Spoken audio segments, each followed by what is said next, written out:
Hello and welcome to the wonderful world of Tassel Magic. I'm Kathleen, creator of Tassel Magic, and I'm going to show you all the basic techniques needed to make tassels like these.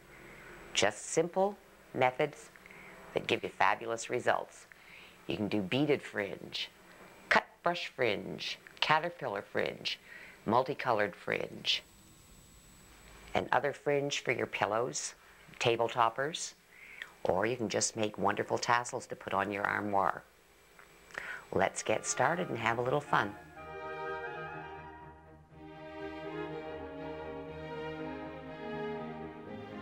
The Tassel Magic kit consists of 2 bases, 4 combs, a tassel top, a clip, a little button, and a straw, the secret ingredient, a roll of tape.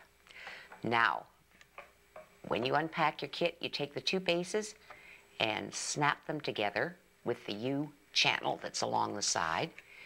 Then you select the length of your tassel and you slide the combs in position. Actually, it's better if you take the 2 and put them across the front first, and then you figure out how long you want your fringe, because any one of these slots will hold a comb. Once you're set up like that, take your yarn. I'm working with Coats Luster Sheen. It's an acrylic yarn, and I've wound the ball with 2 strands. And all you do is tie a little knot here on the end. Get your clip and pull out. Well, first you flip that over the back. Then you pull out, I would say about 20 inches of yarn for starts. Clip your yarn here so it can dangle freely. And you start twisting. When you're twisting your yarn, just roll it between your fingers like this. Make sure that the ball is hanging freely over the edge of the table, and it will continue to twist. See if your ball's hanging? Twists. Just roll it until you've got the kink that you want. And that's your bullion. So once you've got your yarn twisted, you wrap it around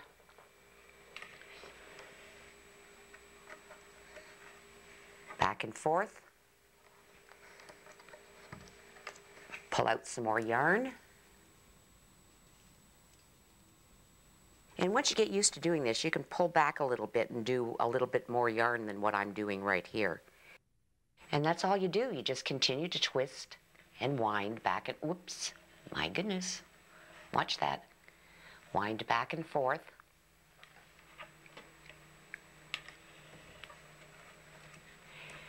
And if you want to stop, just let go. As long as it's dangling off the edge of the table, it won't untwist. So if you want to go make a cup of coffee, go right ahead. Once you finish twisting a section of yarn approximately the same number of times as the first section, wind it back and forth between the combs and carry on all the way across the board. When you get to the end of the board, twist your last length, take the clip off your ball, and just clip it at the top. Snip your yarn, and that is the end of that. Now, take your tape. Well, there's got to be some place that it starts. Here we go. Okay, and lay it right across the top, close to the combs. Now, when you push it down, you can feel the yarn flattening out. Get it down as tightly as you possibly can, all the way across. Snip it off and burnish it. This is a pen, probably works pretty well.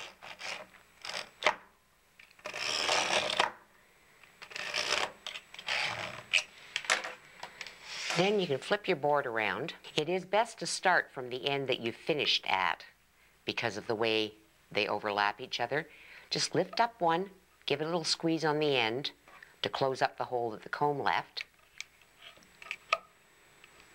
And away you go.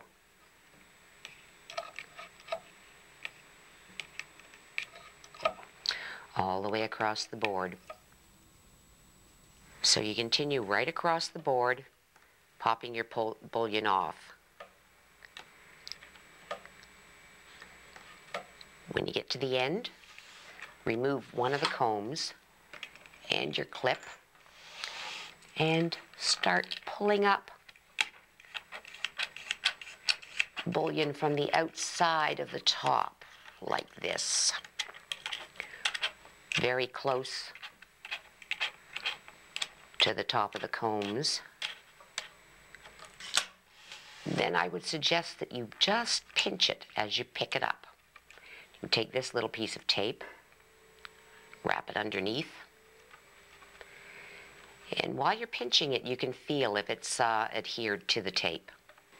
Once you have your bullion released from the board, I would recommend getting into the habit of machine stitching across here.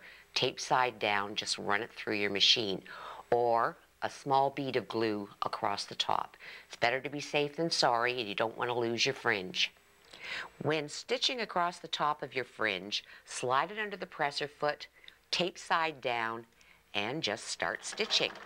All the way across the top, through the tape. The tape will not gum up your needle, so don't worry about it. Once you've secured your fringe, lay it on a towel or your ironing board if you want to get that out, and straighten it. It's very important to steam because the steam sets the bullion and it seems to soften it up a little bit for some reason. Once or twice across the top with the steam, and then just let it cool off before you handle it again. When your bullion has set, remove it from the towel and roll it around the straw that came in your kit.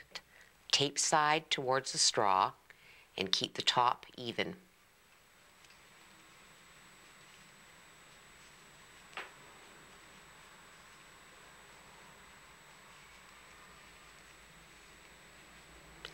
When you've wound it all, take some dental floss or strong thread, I prefer mint dental floss, and tie it around the top of the tassel. Dental floss that is waxed sticks very well and holds the knots tightly.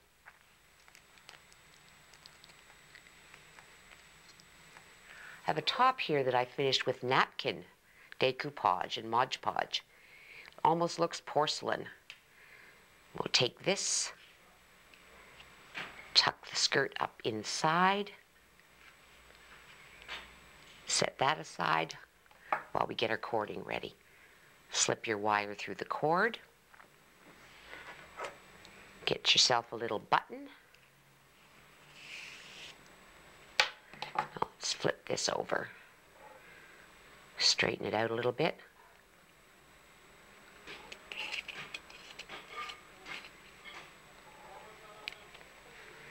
And away we go.